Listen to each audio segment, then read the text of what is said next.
Well, hello and welcome. I'm Sue Britz, And I'm Tina Lokkbakk. Welcome to Retired. the podcast where we talk about what life is like when we put on new tread, new wheels that move us to our next adventure. Tina, I want to introduce you to someone that you know of, but that you don't necessarily know. This is my old friend and colleague, Amy Agnew Irvine. Hi, Tina. Hi, Amy. I want to say I'm so excited you're here. There are so many questions I have to ask, and I'm excited. Oh my gosh, I'm So thrilled to thank be you. here. Thank you both for asking me to join you. Welcome, welcome, welcome. This is a kind of a big occasion because just recently, I like within what 2 weeks ago, you released your debut novel, The Cape: Finding Little Me, and it's really got a cute cover too. Oh, thank you. Yeah, that was fun. I worked with my publisher on that. So we were trying to get something to symbolize the little me, but also the superhero that is our adult selves. So I think they did a really nice job. In preparing for this interview, Amy, I was had been traveling recently, and when you go traveling everywhere in the airports, you go to those the restrooms, and every time I go in now, I see the ladies' restroom. It's not a gal in a skirt; it's a gal with a cape hanging in the back. So I was thinking about that the whole time. I love that. Wow. And I don't know if you've ever heard, it was never a dress. It was never a dress; it Never was a dress. It always a cape. wasn't? Yep. Do you know the sign, Tina, that shows it's the women's restroom? It's got a little bit of a triangle behind I always her. thought it was a skirt. My Well, whole entire 56 years on this planet. Yeah, I like to think it's a cape. Yes. I so know. I much love your cooler. face right now. Yeah. And some would say revisionist history. I would say true history. True her story. History. I'm Her loving this story. already. This is great. I love it. All right.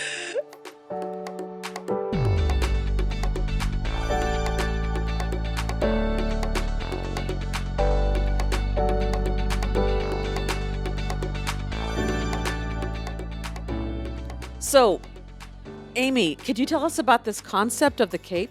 Yes, I would be happy to. So, when I was a little girl, one of my very first favorite TV shows was Wonder Woman. So, I don't know if either of you were big Wonder Woman Yes. fans, but it was certainly something that I was drawn to. I loved Wonder Woman. Obviously, Wonder Woman was beautiful, which was, a Yes. big thing, especially back in those days. But, she had this amazing costume, which included a cape. And what I loved about her was that was the first time I saw a woman that was strong and So capable true. and smart and saved the day. So she even helped men, right? And she was able to, see problems. I don't know if you ever saw the episode where she actually got on a skateboard and she skateboarded down to go capture the villains. I think I did. Yeah, yeah. Yeah. And so for me, the cape was always, in my mind, I was always kind of jokingly called Superwoman or Supermom Oh, or different things like that. And as we'll talk about with the book, I grew up thinking that I could be my own hero and I was a superhero and I could do anything that I wanted to do. And I was this fearless girl. And as I got older, I completely forgot about her. And it really was that's kind of beautiful. some really big, kind of serious adulting that happened that kind of took me down, weighed me down. And I had this feeling that things were so heavy. And it reminded me of this cape that I had been carrying and the burden of all the obligations and responsibilities. Where when I was younger, it was the cape of can. Right, right.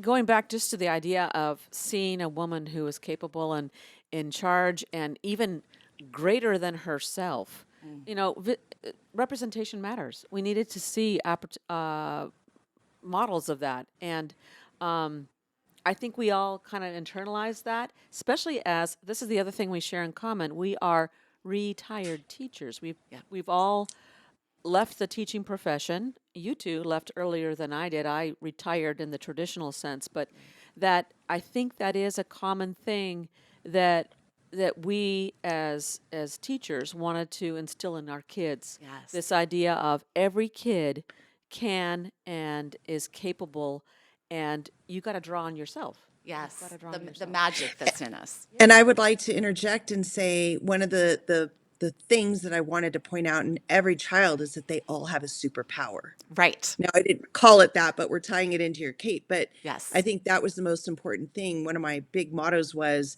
you aren't your grade. You're so much more than that. A grade is just a thing that we have to give you while you're here, but you've got something in you that makes you you. Right. And so that ties into the whole superpower thing, is Yeah. finding that. Hmm. And I think, I mean, for you ladies, knowing teaching, I went to teaching later in life. So I was in my mid to late 30s when I decided to leave the corporate world and get my credential. And it was something I'd always wanted to do. But I was in Oh, college. really? Yeah, I actually interned in a fifth grade classroom, which is ironic because that's what I ended up teaching. But I always wanted to be a teacher. And everyone kept saying, Wow. oh, you could be so much more than a teacher. But the irony is that the day I stepped foot into that classroom, I was Yeah. never more of a superhero cape wearer than I had ever been in my life. I mean, I knew I had the ability to bring out the magic in them. And it was literally, to this day, still my favorite place to be, my favorite job I've ever had. But I think when I first started, the idea of this was based on like what you just said, always trying to help each student recognize their own magic and their own unique potential. And so I started writing this with children in mind, and it was going to be a children's Oh, book. And so this was literally going to be the cave. And what I ended up doing as I was working through the metaphor of it, I realized I wasn't ready to write it for children yet. I needed to write it for us, for our generation, and really work through that and understand how my cape evolved and why it got heavy. wow. Oh, yes. I can see a second book in the making, even. I do too.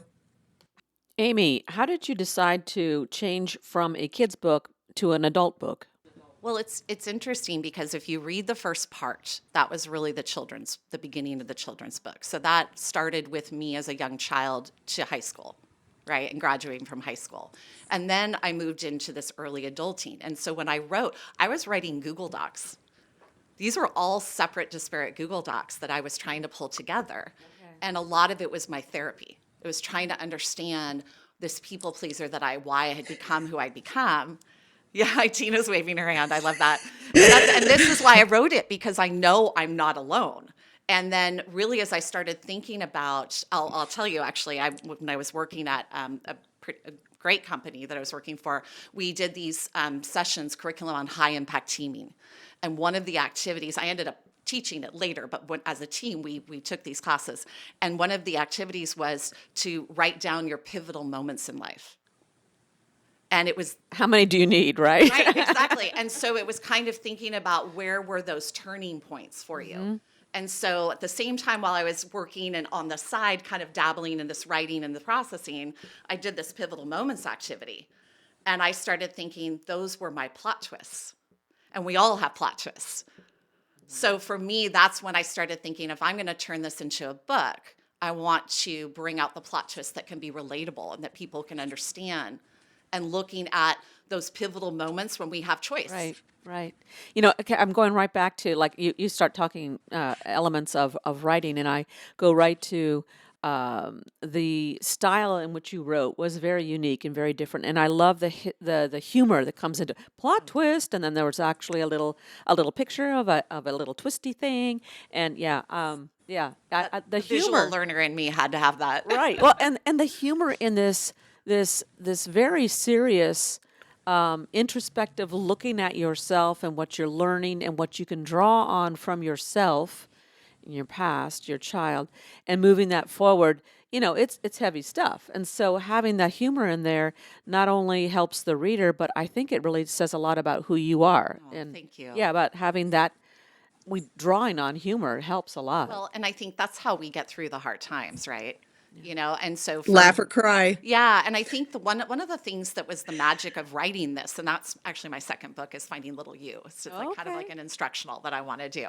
But the idea was kind of how did I do this? Sure. Okay, so in part of that process, the humor of that's me in the sense of trying to keep things light and positive.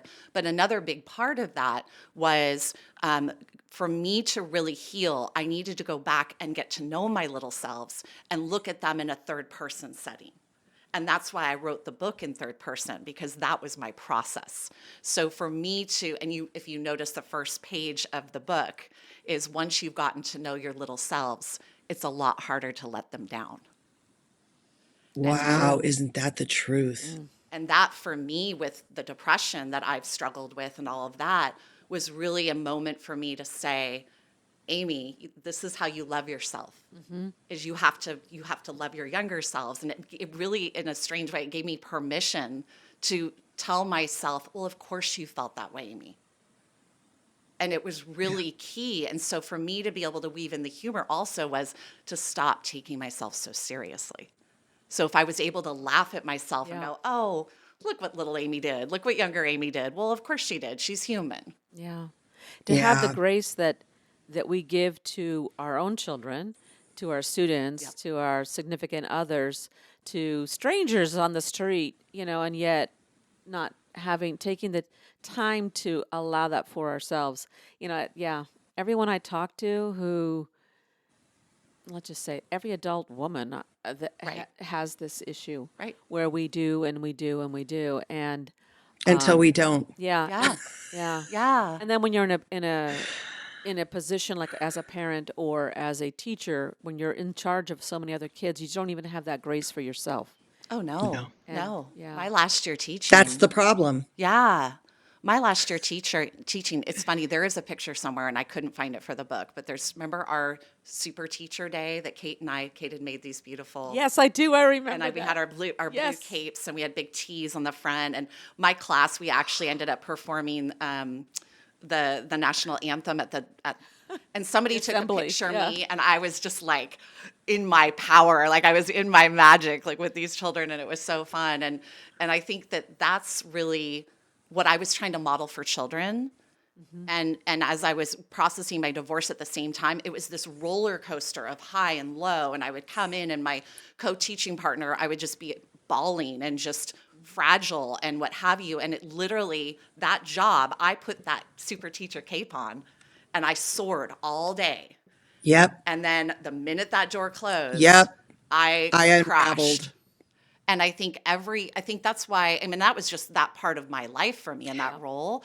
But I know every teacher has shown up to work in spite of whatever is going on in their life, whatever plot twists, and they still provided that magic for every student in the room. Yep. Yeah.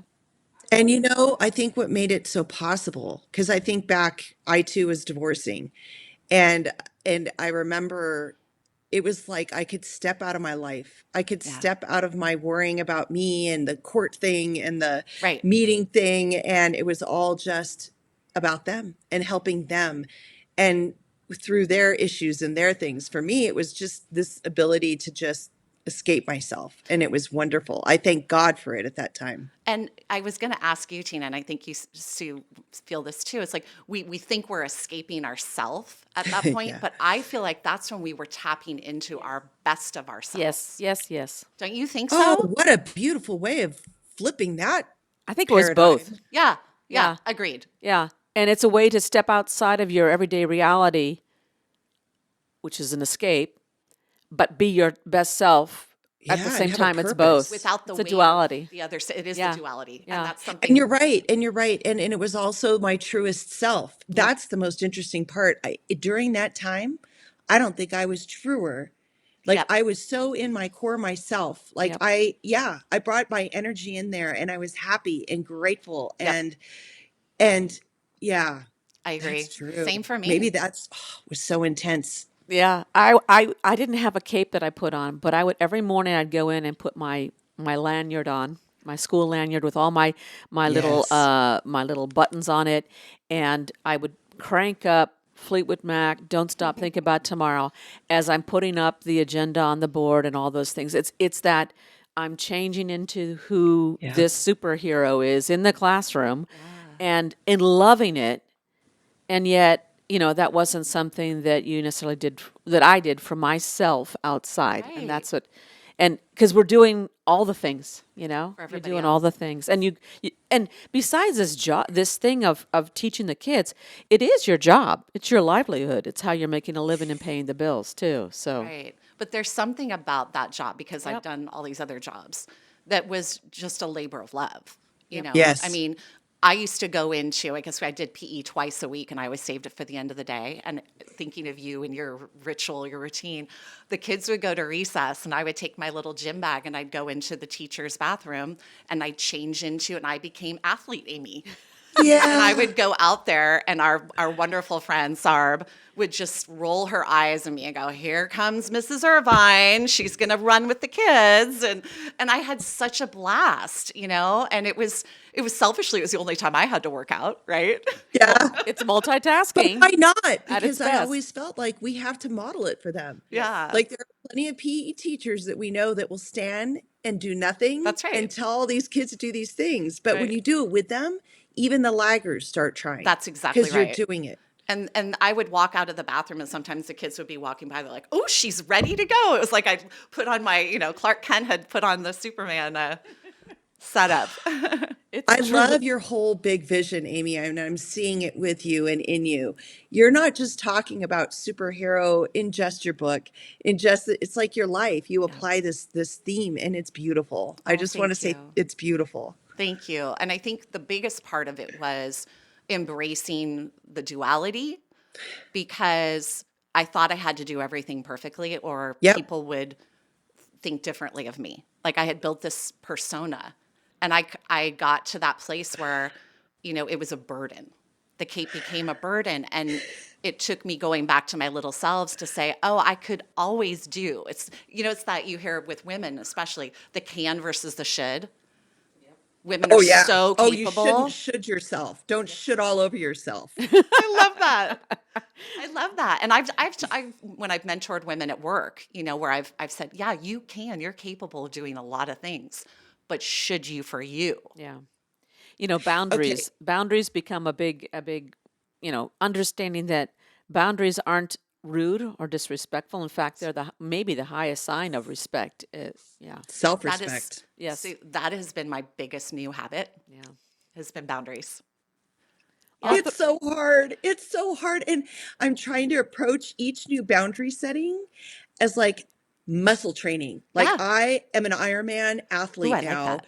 and I am like beginning my training. I like that a That's how lot. I feel because it's so big that it's Ironman. This is not just going to the gym for me. No, Setting a boundary for me is like Herculean. It's like running 150 miles straight. I feel It's you. so hard, Amy. it is. And I think that's the thing, is that for us to be able to do that, we have to know that we're worthy and enough as we are, instead Yes. of trying to constantly outdo ourselves. That's where I got to. Yeah. This brings me to relating back to your book is when your last this quitting the job and the whole thing around the idea of quitting. We're taught, especially as kids, quitting you're not supposed to do. Quitting is for losers. Losers are the quitters, and so forth. But And for a recovering perfectionist, Yep, that's like another level of yes, difficult. it is another let's level. talk about that. Yes, happy to. So give us a little background on that, on what your process that was around leaving that last job. Well, we can talk about now. So I was diagnosed with breast cancer in August of 2018, and my cousin had been diagnosed very young, and she went through quite the battle. Thankfully, mine was, and we lost her at just before she turned 41. For me, that we caught it super early. I was like a poster child for mammograms, but my grade was high. And so I went through this journey of all the things with cancer that anyone who has gone through it, it's a different journey for everyone. And I ended up having some big surgeries and, went into menopause at 47, instant menopause. And I really started to think about the fact that I wanted to grow old. I wanted to grow old well. I wanted to be a grandma. I wanted to keep living. And if I was going to do that, I really needed to change some of my patterns. And being a recovering overachiever, when I was offered this opportunity to take on a vice president role at this small company, how do you turn that down? Right. And it was as if I think my son was in college, my house was empty, and I thought, now it's my turn. I get to put my cape back on for just me. And there was that little Amy inside that everybody had said, you could be a senior leader, you could be running things, you could be doing all that.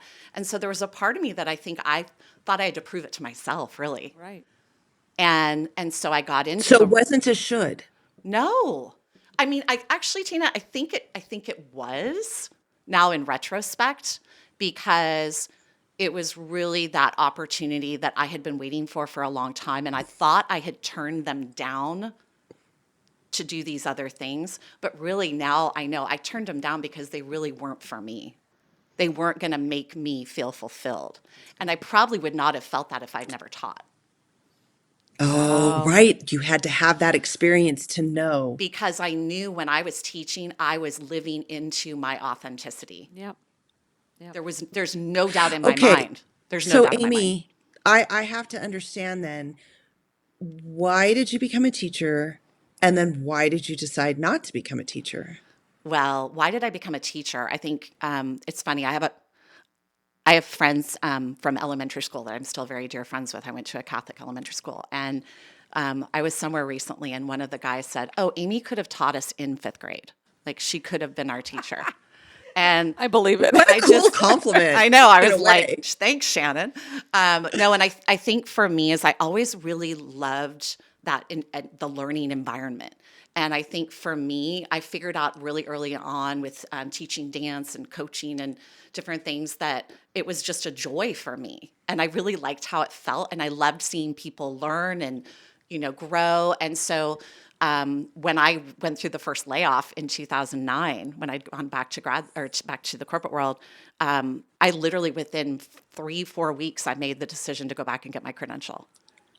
And because I Wow. thought, if It's not like now, you when? always knew. Yeah, You always knew. Right. yeah. And I thought, if not now, when? And so, that kind of led to that. And I interviewed at my children's schools, who was actually on the interview panel. I don't even remember that. Remember, we were on site council together. Right. Like I did I PTA. do. all Yep. the, Yep. but I literally, I fell into my element. I mean, I knew that was what I had always wanted to do. Wow. And I love children, and I think there's something when you're a teacher, like for me to go back to the corporate world, I mean, yes, I worked with some phenomenal adults. I had some wonderful, wonderful experiences. But then you also have the other end of that where it's all for profit. And your purpose just feels very static Forced. and forced, right? And so, and then I had to leave teaching because number one, I got pink slipped. Number two, I got divorced. And then I had to go back to the corporate world to make enough money because I was only a couple of years in. So I was so low on the salary schedule. And that's really why I haven't gone back. I was offered a teaching job this last year and I couldn't afford to live on Can't a third afford year. to teach. Yeah. Couldn't afford to teach. Yep. So, but with you had asked me about the chapter where I quit, and the whole idea of quitting was never in my vocabulary. In fact, when I was talking to my boss the last day, I was about to quit. And he realized I was done. And he said to me, texted me, he said, Amy, I have a hard time quitting too. Oh, And It's about boundaries too. yeah, it was, and there were no boundaries for me. Nobody was supporting me. I had 4 men that all wanted different things from the role. And so, and then I didn't have a lot of senior people on my team. So I was trying to do and be all things to everyone. Right. And all And of a was sudden, your passion even in there? no, it was Right. I can do this. I can Right. do this. But there was no passion. It was like book, No. follow the rules, kind of Totally. like procedures and And then when you do that, you're trying to please everything you do. And I was just in complete reaction mode. And the next thing I knew, I woke up and I was 20 pounds heavier. And I had no energy to exercise. I was just a shell of myself. And I ended up getting a therapist, basically to help me leave. thank God for good therapists. And That's all I have to say. I think you guys will get a kick out of this. So when I'd finally had enough, and I'm talking to him, we're talking through it, and he said, "Do you have anything you need to prove to them, Amy?" And it was like somebody had poured cold water over me. I'm like, I have nothing left to prove to anyone. Literally nothing. And so That was the day you graduated from therapy. yes, exactly. I think he was doing celebration in the background. But I wrote down on a sticky note, I don't know if I probably can't swear on this, can I? Yeah, we can. I wrote on this sticky note that I put on my monitor as I got on this call, and I said, "Don't fucking chicken out." Yep. Ooh, Oh, that's good idea. yeah. That's good advice. Yeah. Wow. And, I'm grateful that I had that experience. There were a lot of, I Yeah. did a lot of good things. There were a lot of very good people that I worked with, but it wasn't the right culture fit for me. And I was trying to make it work, but it also wasn't my purpose. A couple things I want to say. One is like you do a really artful way of not dancing around, but managing a conversation about things you can't say everything about for all of the reasons Right. that we all have. Right. And for Tina and I, a lot of what we kind of dance around, but we were hoping that our dance is graceful at least. Right. It's about our girls, and so there's that, but there's so many other reasons why we do that. You do say something here about toxic masculinity in this job, and I was wondering more about that because we do talk a lot about that. Was that part of the big decision? It really was. Okay. And I think it was Wow. Thank you for your honesty there. yeah. I mean, I think the thing is that I had been working for some very progressive global companies. And I had thought we were a little farther along. And I Yeah. was really sheltered. I had some really, like, to their credit, some wonderful women that I worked for that I recognized had sheltered us.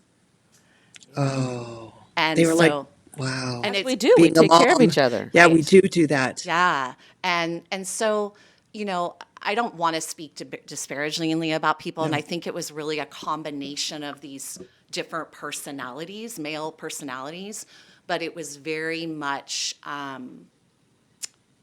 difficult to feel respected. It's brave to put that in there because and it's so important to do that because like you said with seeing Wonder Woman, you got it's got to be represented in order to be seen and to be validated and for others to go, yeah, I totally get what you're saying. Yeah, so I important. have to interject a little part. And, you know, it took ending my marriage to understand that my biggest theme was equality. Mm. And I think that I have been fighting for myself to be seen as an equal, not as an object, Oh, not as a little trophy to put and take out of the trophy cage, but to be seen as an equal human, yeah.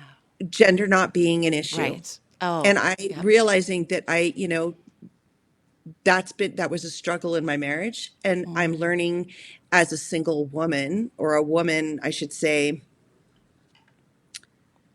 out in the world, Hmm. it is still a struggle to be seen as an equal. Agreed.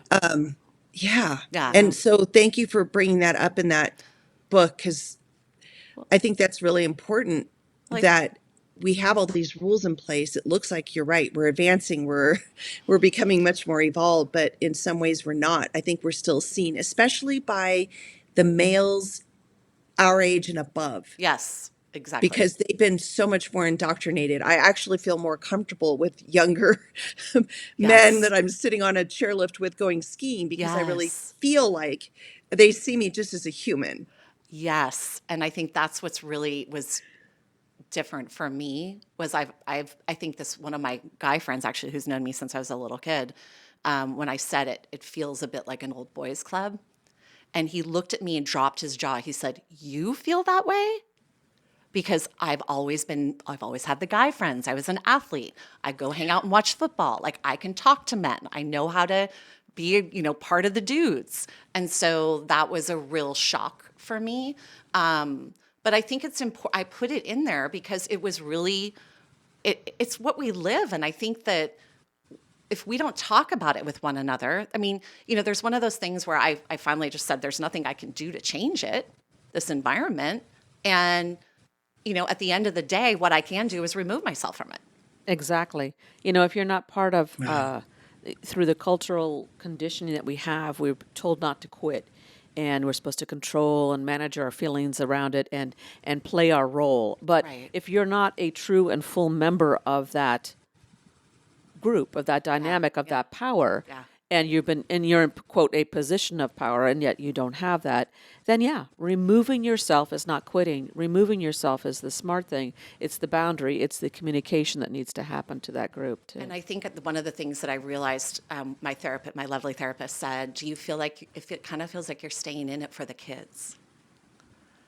And I had almost 30 people who reported to me.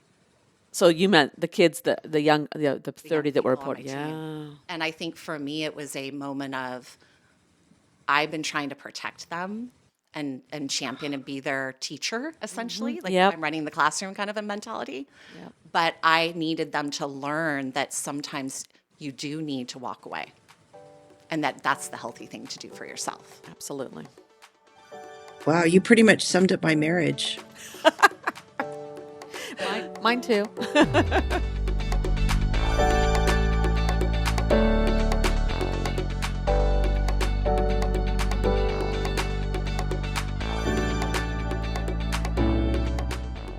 Amy, while we have you, could we have you read a little bit about this, going back to the metaphor of the cape? Okay. She carried too much self-doubt and too many memories of disappointment and sadness, of not feeling worthy enough to be loved for who she was. That old pain had always served as red flag reminders to always be prepared, to be on guard, to don her armor as protection against anything that could potentially cause her pain. Yes, she had taken herself way too seriously. The journals painted a landscape of a typical girl's life, one filled with both daring and self-doubt. And while revisiting the stories of her youth, she felt sad for her younger selves.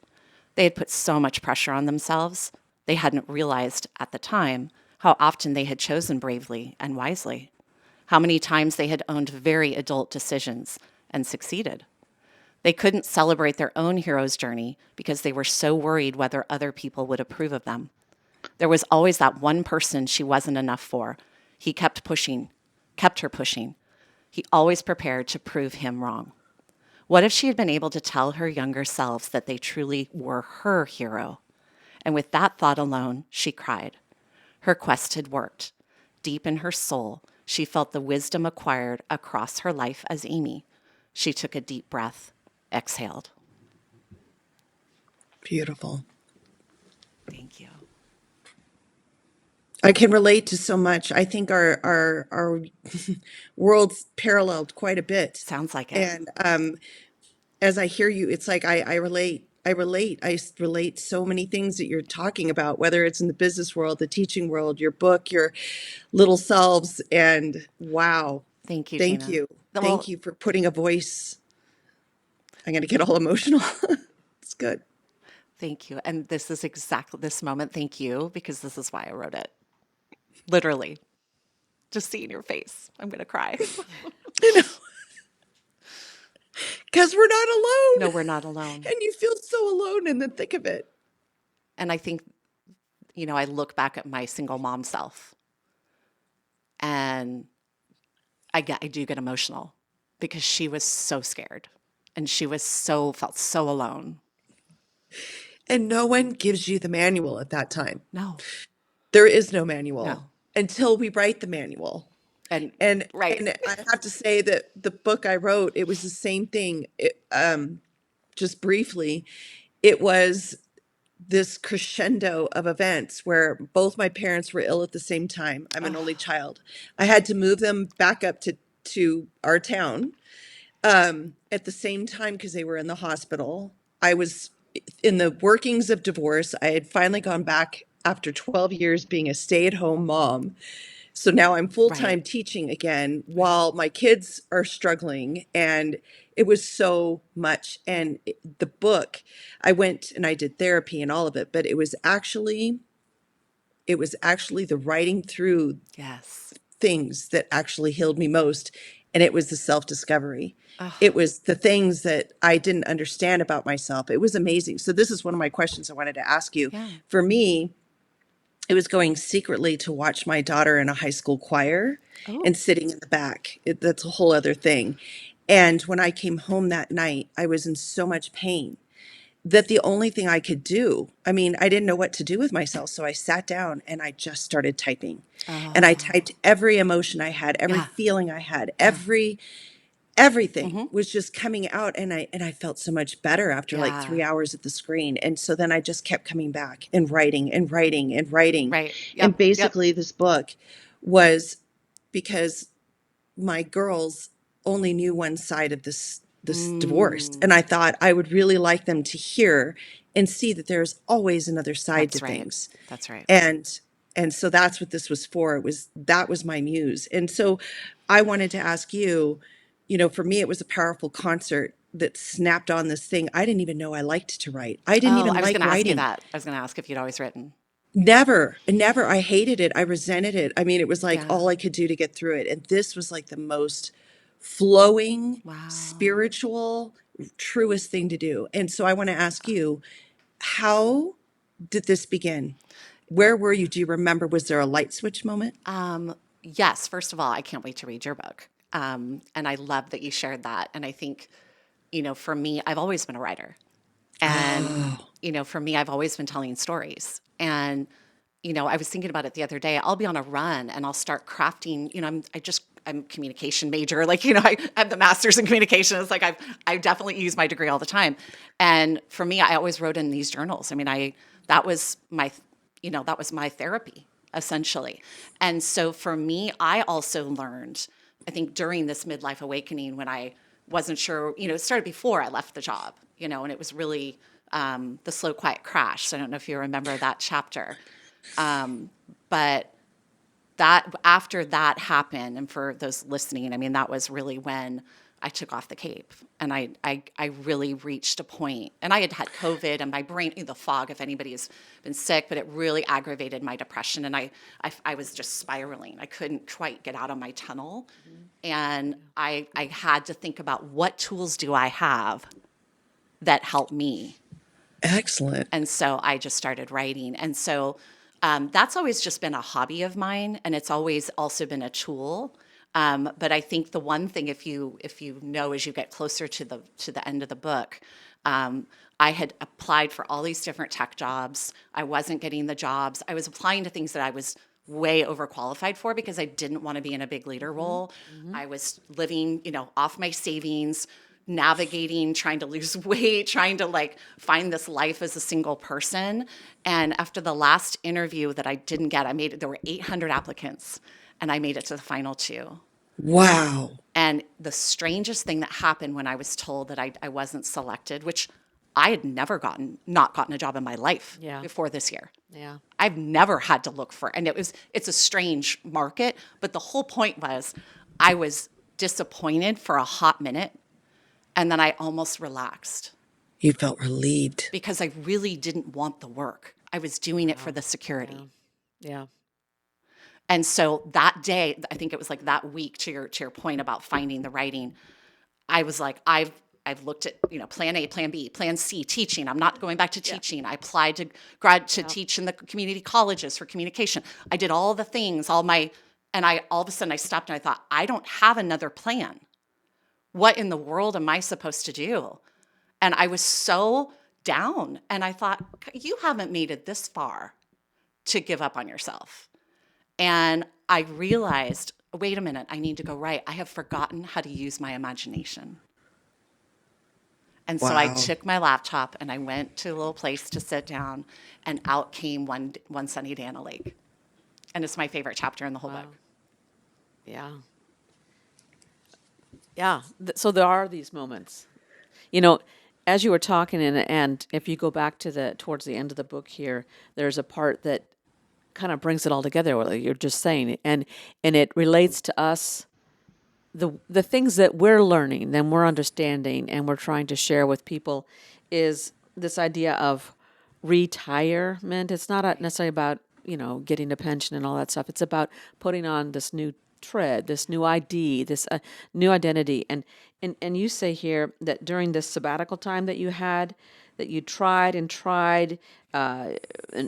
failed and tried again. So it's that perseverance, the tools that you have that you've been practicing all your life Right. to adapt new mindsets and habits that would support your desire to thrive. And she shifted away. See, are you even using our shift. words? Yep, Yes, yep. away from having the need to figure it all out, Right. and shift towards a desire and mindset to embrace life at a slower, more profound, and intentional pace. And that, when you're able to embrace that and embody that, that's it comes. If you're lucky, you get it when you're young, but most of us, we don't get it till we've had life experiences and ups and downs, and that wisdom is what we're trying to impart, I think. Right. And I think, to your point, when I think of younger readers, I want to give them permission to know that you can live that way. Yeah. So I'm going to ask you a question. You tapped on it a little bit earlier. And, when you talked about depression, Yeah. and, I've had it too. And I'm wondering if the lock and key is when you find out again, what are your values? Who are you really inside? And then you start finding things that are in alignment.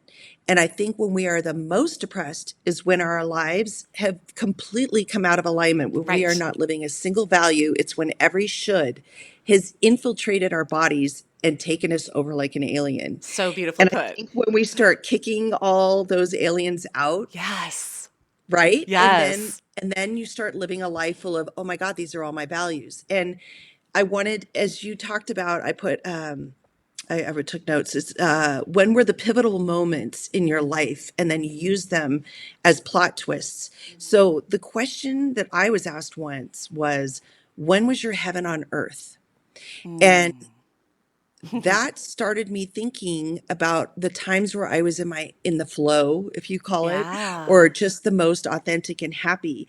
And when I realized it wasn't so much what I was doing, it was the values at that time of what I was doing. I love that. And that actually, through the process of it all, is how I've started to come, and I'm creating a business right now. And it's interesting because what I've done is taken all my values and turn it into a business I love that. where, right? That- And I think that's, so I wanted to ask you, and I saw you nodding.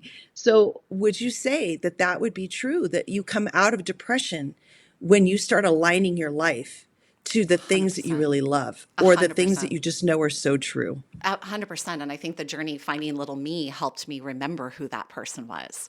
And so, you guys, I went to the gym, I started taking dance classes. Oh, And I remembered you see pictures in the book, I put them in there to remind myself. And here I am, 53 years old. My first dance class was literally 50 years ago. I sound like, it's so strange to say that. I know. It's so weird how age happens. It's like, oh, I did age. So, but I have a dance party class. In fact, I'm missing it this morning. Hi, girls. If you're thank you listening, yes. for coming. And what's so fun is I went to a party with my gym besties on Saturday night, and they had a DJ, and everyone started requesting songs that we have routines to. And Fun. So fun. I felt like a kid. I felt so That is your much heaven joy. on earth right there. Yeah. And I have to tell you, so your point about making a business around your values, I mean, that's really what I'm trying to do right now. And I would almost say that my heaven on earth is a picture that's in the book. It was when my son was born safely, and I'd had a rough pregnancy. And there's the three of us, we're in that beautiful. picture. And I was owning being a mom, which I never thought I would just stay home, and all the all the Yes, things where I was living into yes. my values. But I almost want to say it's right now. Ooh. I really do. I feel really just at peace and content and hopeful and excited, and I don't feel like I have to figure it all out, which we know was my whole jam for all these years. And so I feel really excited about life again.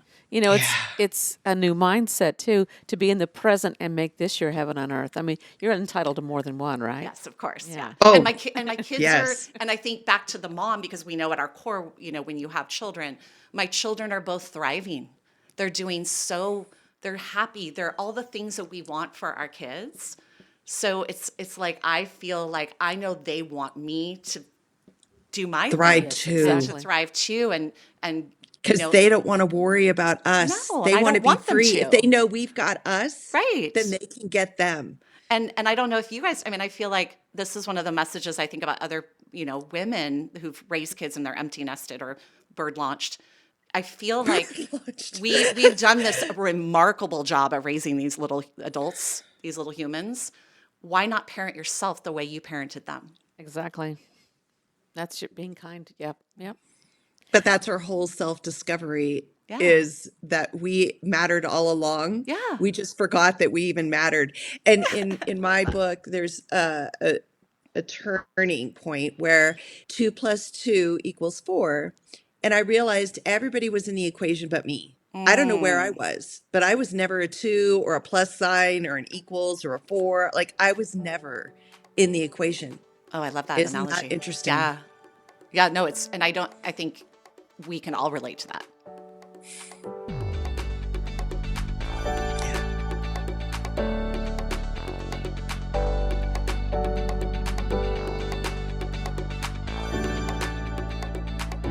So if there is one big takeaway that you want every reader to get from your book in one sentence, Yeah. what would it be? No, that's a fantastic question. And I think as I've been signing some of the books and trying to be really intentional with my message. And I think, you are, first of all, you are worthy and you are enough.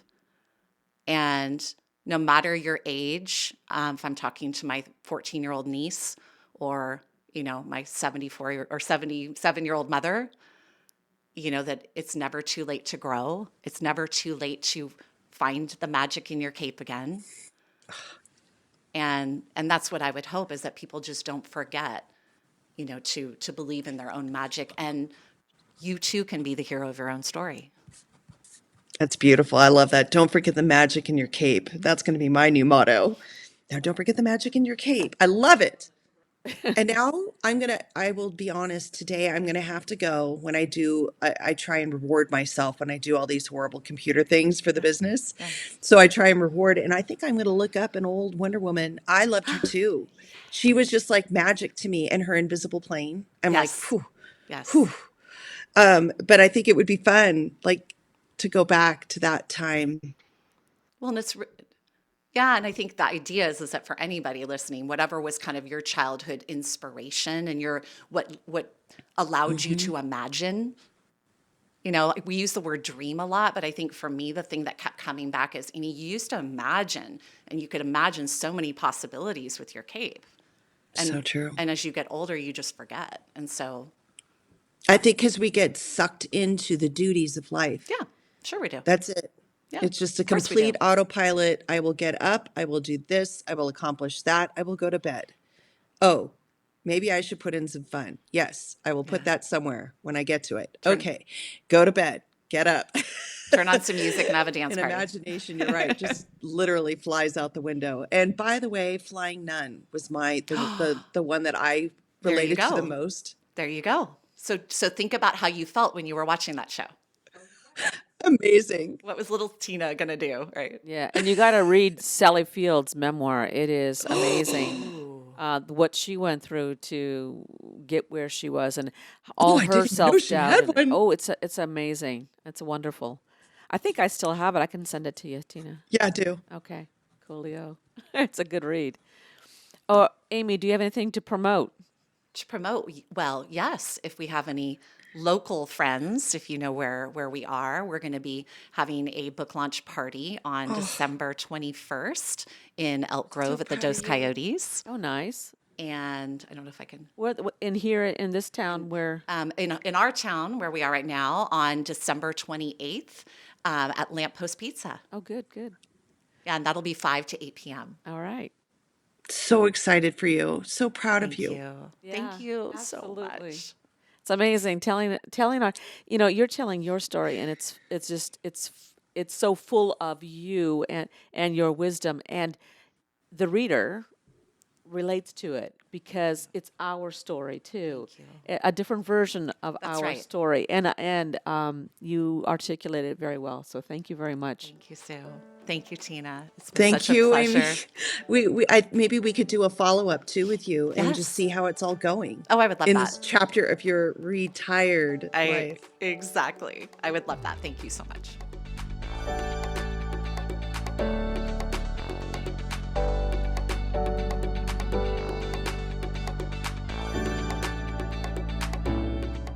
That wraps up this episode of Retired. Thanks for listening. Until next week, please feel free to lend your feedback or ask questions by emailing us at retiredpodcastnewtred@gmail.com. You're invited to follow us on Facebook at Retired Podcast New Tread. Check the show notes for links and contact information. Retired is co-hosted by Sue Britz and Tina Lokkbakk.